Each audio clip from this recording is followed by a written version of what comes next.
Good morning, good morning, good morning. I'd like to get loaded. Everybody's on break. 5 more minutes. I got here at 9 o'clock. You guys, I slept till 8 o'clock this morning. I shut it down about 20 minutes from this pickup. I'm supposed to be picking up 2 skidded coils that Landstar says I have to tarp, but we'll see if I can get away with not tarping it.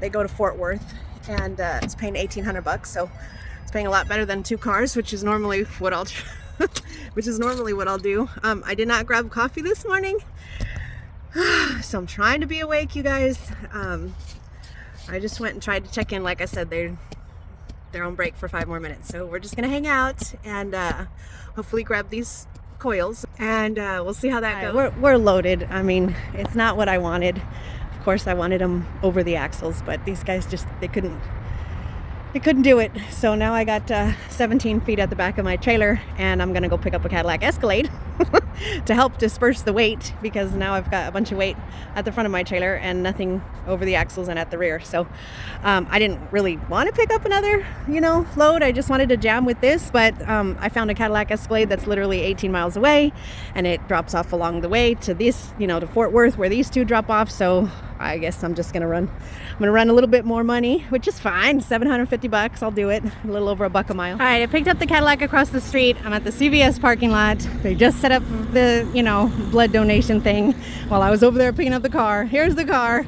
I didn't want to load it in the middle lane. If there's a curvature to the road and it's uphill, downhill, and so I wiggled my big old butt into this CVS parking lot, which is absolutely tiny, and these are the things that you have to figure out on the spot.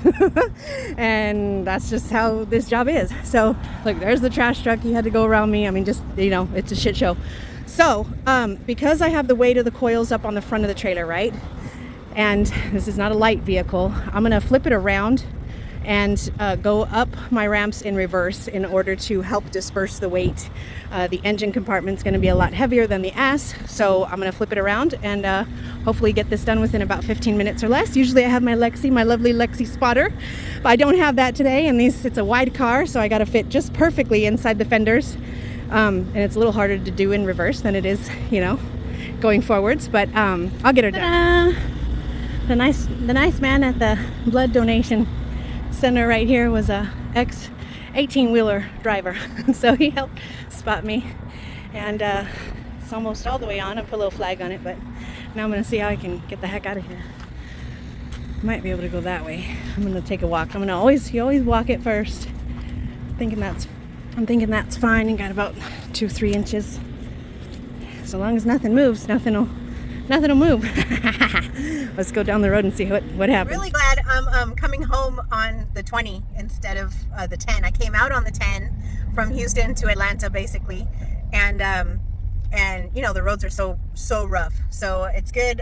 I'm heavy. I'm pretty much almost maxed out. So it's good that I'm coming up on the 20. We just hit a little bit of a traffic jam, not bad, but I'm gonna drop. I just called my customer for the Escalade.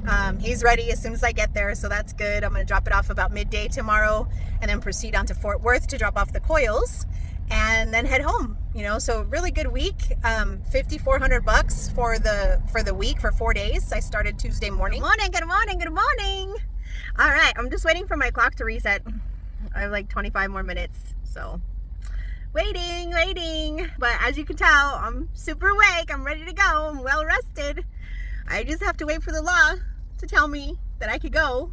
Thank you, government. Not.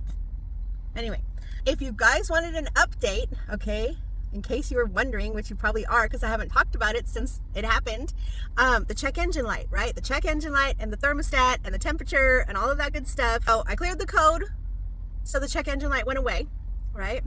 And thus far, I've been watching my temperature gauge, and thus far it has remained between a quarter warm to half warm, right, which half is normal. So it hasn't it's not overheating, it's underheating. So I guess that's the better of the 2 problems to have. Certainly that's the case, but it's still a problem. So I can't, just because it's not super bad problem and I can continue to run the truck, it doesn't mean that I get to assume. I would love to, But it doesn't mean that I get to assume that just because it's the thermostat's in the open position, or possibly potentially stuck in the open position to where it's not letting the engine, you know, completely warm itself or warm it to the proper whatever, you know, temperature. I can't assume that one day I'm going to start the truck and then it's going to just be stuck in the closed position and then it's going to get too warm, right? So it is an issue that I need to address, I believe. I don't think it's just a fluke. I mean, that stuff happens for some kind of reason. That means there's some kind of issue. But the check engine light has not come back on. I don't know. Like I said, I don't know if it was just a weirdo fluke, some kind of weird, stupid thing. I don't know. The truck seems to be behaving normally other than that. But like I said, I'm going to have to find a shop around close to my house because I'm sure it's not an easy thing. And, you know, I don't want to take it to the dealership because they suck, right? I told you guys, they suck. I'm gonna try and find a shop and see if somebody can replace the thermostat on a 2022 F350, just in case, so we'll see. Other than that, we are about 250 miles from dropping off the Cadillac. I talked to the nice customer. He's very excited for his SUV, his fancy SUV. So I'm gonna drop it off somewhere on the way to Fort Worth. So like I said, just waiting for this clock to reset so the government tells me that I'm legal. I can legally drive now. Thank you, government. And sun will be up in a little bit, you guys, and I'll be home by dinner time. Doing pretty good little trip this time. Oh, my customer was so nice. He's letting me meet him at this Sefco right here off of 20. We're gonna roll this off really quick and get this delivered. But she fared the trip very, very well. You know, no issues. And I can jump right back on the 20. I can jump right back on the 20 and continue my trip over to Fort Worth. So that'll be really nice. It's always something, you guys. So I still got the 2 coils, right? Boom, boom, there they are. I just, the very nice man and his wife came and picked up the Escalade. Okay, great. And then I just was like, you know, let me call the receiver in Fort Worth. And because it's 2 hours drive from where I'm at right now. And I just want to make sure they're still going to be open. And of course, they're closing early because it's Good Friday. Easter is Sunday. Sunday is Easter. So I'm really glad I called. Oh, I'm just gonna go home, sit on these 2 coils for the weekend, and deal with it on Monday. So I guess you know, we're gonna have to follow this video up on Monday, and I'll show you guys the delivery, and then we'll calculate the miles. It was supposed to be a 4-day trip, but because of the holiday, it's gonna turn into like a 4.5-day trip. Well, technically not really, because it's noon right now. So half day today, half day Monday, and so that's still 4 days. So, but anyways, you guys have a good weekend. Have a blessed Easter. I hope you enjoy it with your families. I hope you're home, not on the road. And I'll catch up with you on Monday. If I was looking for a 9-to-5, an hourly job, I would want to find a place like this. There's lots of space, not a lot of people moving around doing anything. I've seen 2 people. This guy's taking his sweet time, super sweet time, smoking. He ain't got a care in the world. So it just makes me grateful I don't have to do this. I got to leave my house this morning whenever I felt like it. I didn't care what the broker said about this load. He could suck it because it's his problem that the receiver wasn't open. This place wasn't open on Friday. So I told him, he's like, oh, you're going to drop it off first thing Monday morning? I said, no, I will not drop it off first thing Monday morning. I said, it's going to be Monday, sometime between 8 a.m. and 4 p.m. Don't bother me about it. Like, I'm not, you know, no. I'm not doing it when you want it done. I'm doing it when I'm good and damn ready to do it. So I like that part of this job. Here comes El Huevoncito. He's coming for his other one.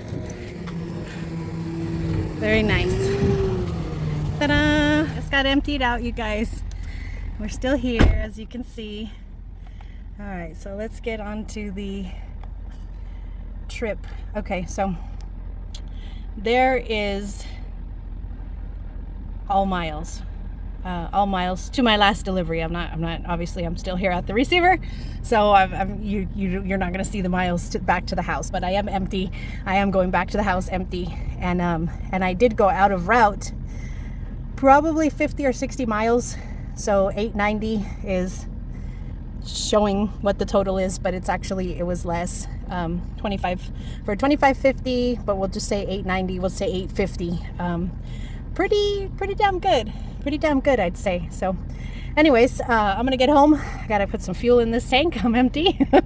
I'll get home, and tomorrow's another day. You guys stay blessed, stay well, keep it safe. I'll talk to you soon.